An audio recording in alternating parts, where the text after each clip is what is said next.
ஆத்ம நமஸ்காரம். அப்போது இந்த ஃபஸ்ட்டு அத்தியாயத்தில் யாரொருவன் ஜீவன் தன்னுள்ளேயே அடக்கி இருக்கிறவங்க தான் ஈஸ்வர மதஸ்தனாக சொல்லியிருக்காங்க. அப்போது சிஷ்யன் கேட்குறாங்க, சரி அப்போது என்னுடைய ஜீவனை எப்படி நான் உணர்றது, எப்படி உள்ளேயே நான் வச்சிருக்கிறது, அதுக்கான மார்க்கத்தை சொல்லிக் கொடுங்க, அதுக்கான வழியை சொல்லிக் கொடுங்க அப்படின்னு கேட்கும்போது, அதுக்கு டீச்சர் கேட்குறாங்க, சரி இது உனக்கு யார் சொல்லித்தர முடியும் அப்படின்னு கேட்கும்போது, சிஷ்யன் சொல்கிறாரு, ஒரு குருவால் தான் நமக்கு இதை சொல்லித்தர முடியும் அப்படின்னு சிஷ்யன் சொல்கிறாரு. அப்போ குரு அப்படின்றவங்க யார் அப்படின்னு டீச்சர் கேட்குறாங்க. அதுக்கு சிஷ்யன் சொல்கிறாங்க, குரு என்பது ஈஸ்வரன் தான் அப்படின்னு சொல்கிறாங்க. அப்போது டீச்சர் சொல்கிறாரு, அதாவது நீங்களே சொல்லியிருக்கீங்க, ஈஸ்வரன் என்பது நாம ரூபம் இல்லாத ஒரு சர்வயாமியாக இருக்கின்ற ஒரு பொருள். அப்போ அது எப்படி குருவாகும் அப்படின்னு டீச்சர் சொல்கிறாரு. அப்போது ஈஸ்வரன் எல்லா இடத்துலையும் இருக்கும்போது அது குரு ஆகாது அப்படின்னு சொல்ல காரணம் என்னென்னா, ஈஸ்வரன் வேறுபட்டு இருக்கின்றதா இல்லைன்னா வேறுபடாமல் இருக்கின்றதா நமக்குள்ளே அப்படின்னு டீச்சர் கேட்குறாங்க. நமக்குள்ளே வேறுபடாமல் இருக்கின்றது தான் ஈஸ்வரன். அப்போது வேறுபடாமல் இருக்குது அப்படின்னா அது உள்ளே அடங்கி இருக்கிற ஒரு பொருள் ஈஸ்வரன். அப்போ அது குரு ஆகாது அப்படின்னு சொல்கிறாங்க. ஏன்னா குரு என்பது கொஞ்சம் நம்ம வேறுபட்டு பார்க்க வேண்டியதாக ஒரு விஷயம் இருக்குது. ஸோ குரு என்பது வேறுபடுத்தி சங்கல்பிக்கின்றோம். அப்போது இதுவே ஈஸ்வரன் சைத்தன்யம் நமக்குள்ளே இல்லை என்றால் பிணமாகின்றோம். அப்போது அப்படி கம்பேர் பண்ணி பார்க்கும்போது ஈஸ்வர சைத்தன்யமும் ஈஸ்வரனும் குருவும் ஒன்று கிடையாது அப்படின்னு புரிய வைக்கிறாங்க. அப்போது அதுக்கு ஒரு உதாரணம் சொல்கிறாங்க, எப்படி ஈஸ்வரனும் குருவும் ஒன்று கிடையாது அப்படின்னு சொல்லிட்டு. இப்போது ஈஸ்வரன் என்பது இருக்காங்களா இல்லையா அப்படின்னு நம்பிக்கை இருக்கா இல்லையான்னுன்றத சிஷ்யனை குரு கேட்குறாரு. அப்போ இல்லை, எனக்கு நம்பிக்கை இருக்குது, ஈஸ்வரன் எல்லா நேரத்துலேயுமே இருக்கார், எல்லா இடத்துலையும் இருக்கார் அப்படின்னு ஒரு நம்பிக்கை இருக்குது அப்படின்னு சிஷ்யன் சொல்கிறாங்க. அப்போது அதுக்கு ஒரு விஷயத்தை சொல்கிறாங்க, என்னென்னா எல்லா நேரத்துலையும் ஈஸ்வரன் இருக்கார் அப்படின்னா சரி, அப்போது தூங்கும்போது உங்ககிட்ட குரு வந்தாருன்னா உங்களுக்கு தெரியுமா அப்படின்னு கேட்குறாங்க. இல்லை, எனக்கு தெரியாது. ஏன் தெரியலை? அந்த நேரத்துலேயும் ஈஸ்வரன் இருக்க தான் செய்கிறாரு, முழிச்சிட்ருக்கும் போதும் ஈஸ்வரன் இருக்க தான் செய்கிறாரு. ஏன் தூங்கும்போது குரு அருகில் வரும்போது உங்களுக்கு தெரியலை அப்படின்னு கேட்குறாங்க. அதுக்கு சிஷ்யன் சொல்கிறாரு, எனக்கு அதுக்கு சொல்ல தெரியலை அப்படின்றாங்க. அதுக்கு டீச்சர் சொல்கிறாங்க, இப்போது ஏன்னா ஈஸ்வரனுக்கு 2 நிலைகள் இருக்குது அப்படின்னு. ஒன்று சகலத்துவம், இன்னொன்று நிஷ்கலத்துவம். இப்போ அதில் சகலத்துவம் அப்படின்னா கலக்கத்தோடு இருக்கிறது, நிஷ்கலத்துவம் அப்படின்னா கலக்கம் இல்லாமல் இருக்கிறது. அதாவது இதை சிம்பிளாக புரிஞ்சுக்கணுன்னா, சகலத்துவம் என்பது அசைஞ்சிருக்கிறது, நிஷ்கலத்துவம் என்பது அசையாமல் இருக்கிறது. இந்த சகலத்துவம் என்பது மனசு அசைகிறது தான், அதாவது எண்ணங்களும் எடுத்துக்கலாம். நிஷ்கலத்துவம் அப்படின்றது ஒரு எண்ணங்கள் இல்லாத ஒரு நிலை, அதாவது மனசு அசையாமல் இருக்கிற ஒரு நிலை. அது நிஷ்டையாகவும் நம்ம புரிஞ்சிக்கலாம். அப்போ இந்த சகலத்துவம் என்பது சகுணா ஆகுது அப்படின்னு, ஈஸ்வரனே சகுணாக ஆகின்றது. அது என்னென்னா கேரக்டர், குணங்களுங்க, நம்மளுடைய வெவ்வேறு குணங்கள். இந்த வெவ்வேறு குணங்கள் ஆகும்போது தான் நமக்கு ராகத்வேஷம் கிரியேட் ஆகுது. இந்த ராகத்வேஷம் தான் விருப்பு வெறுப்பு அப்படின்றது தான் சகலத்துவம்ன்ற ஒரு விஷயம்.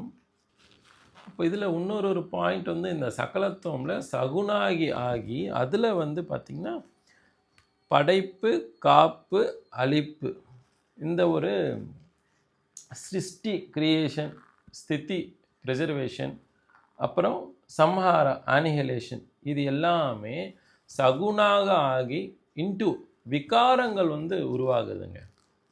இந்த விகாரங்கள் என்பது வெவ்வேறு ஒரு குணங்களாக நம்ம எடுத்துக்கலாம், வெவ்வேறு எண்ணங்களாகவும் எடுத்துக்கலாம்.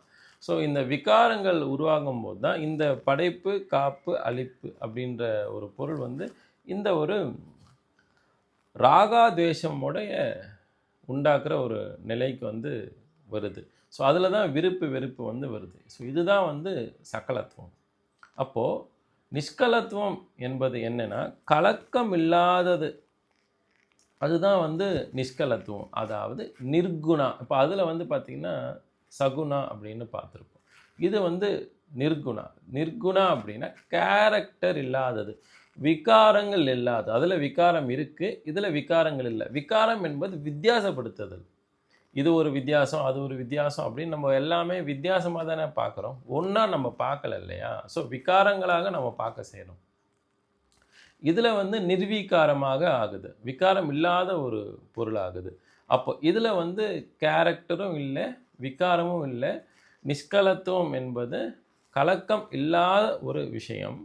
அப்போது இதில் வந்து அதே மாதிரி நிஷ்கலத்துவம் சிருஷ்டி ஸ்திதி சம்ஹாரம் இல்லாதாகி ராகத்வேஷம் இல்லாமகி இருக்கின்ற ஒரு விஷயம்தான் வந்து நிஷ்கலத்துவம்.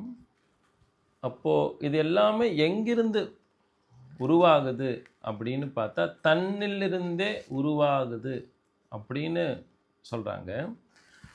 ஸோ ஏனென்றால் இப்போ பிணத்துக்கு வந்து இந்த ஒரு எந்த விஷயங்களுமே கிடையாது. ஏன்னா பிணத்துக்கு வந்து ஈஸ்வர சைத்தன்யம் இல்லை. ஈஸ்வர சைத்தன்யம் இருந்தால் மட்டும்தான் இந்த நிலைகள் வந்து உண்டாக்கும். அப்போ அங்கே ஒரு ராகத்வேஷங்களும் உண்டு.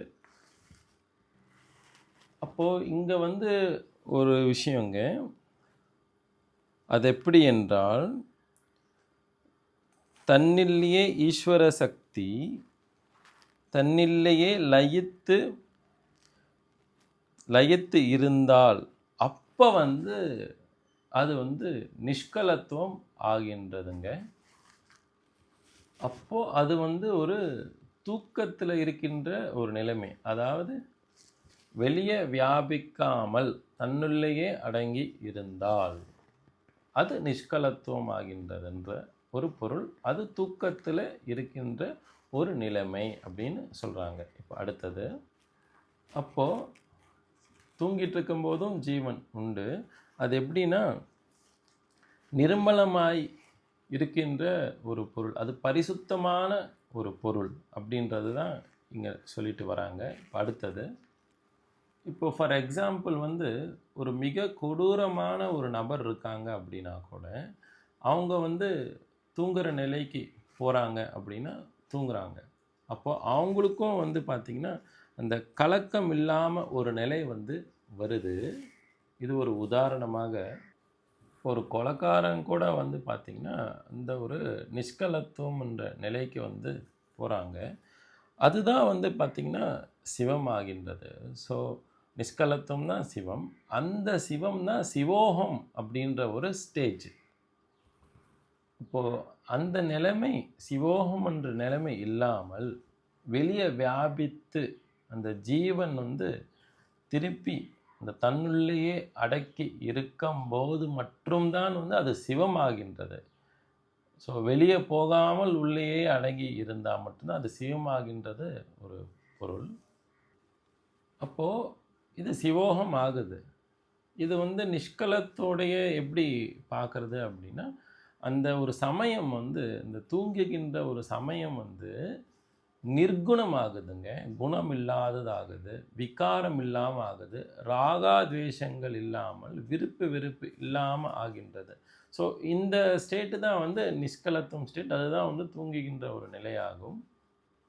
அப்போது அந்த தன்னுள்ளேயே அடங்கியிருக்கின்ற ஒரு விஷயம்தான் ஈஸ்வர சைத்தன்யம். அப்போ வந்து எப்போ அந்த தூக்கத்தில் இருந்து வெளியே வந்து நம்ம கண் விழித்து பார்க்கும்போது தான் சகலத்துவம் ஆகுதுங்க. அங்கே தான் வந்து சகுனா வருது. சர்க்குணங்கள் தான் அந்த சகுனா. அப்போ விகாரங்கள் வருது, வெறுப்பு வருது, ராக துவேஷங்கள் வருது. அப்போது இதில் வந்து இந்த சர்க்குணமும் சரி, நிர்குணமும் சரி, இது எல்லாமே இந்த தானாகின்ற ஒரு ஈஸ்வரன் என்ற பொருளிலிருந்து தான் இந்த 2 நிலைமைகளுமே வந்து உண்டாகுது. இந்த நிலைமைகளுடைய வித்தியாசம் தான் நம்ம இப்போ வந்து பார்த்தோம். ஸோ இதுதான் நம்ம வந்து இங்கே அடிப்படையாக புரிஞ்சிக்க வேண்டியது இருக்குது. நம்ம எந்த நிலையில் இருக்கோம், எந்த நிலையிலேருந்து எந்த நிலைக்கு போகணும் அப்படின்றத நம்ம இங்கே புரிஞ்சிக்கணும். அப்போது இந்த சகலத்துவம் என்பது கலக்கம் இருக்கின்ற ஒரு பொருளுங்க.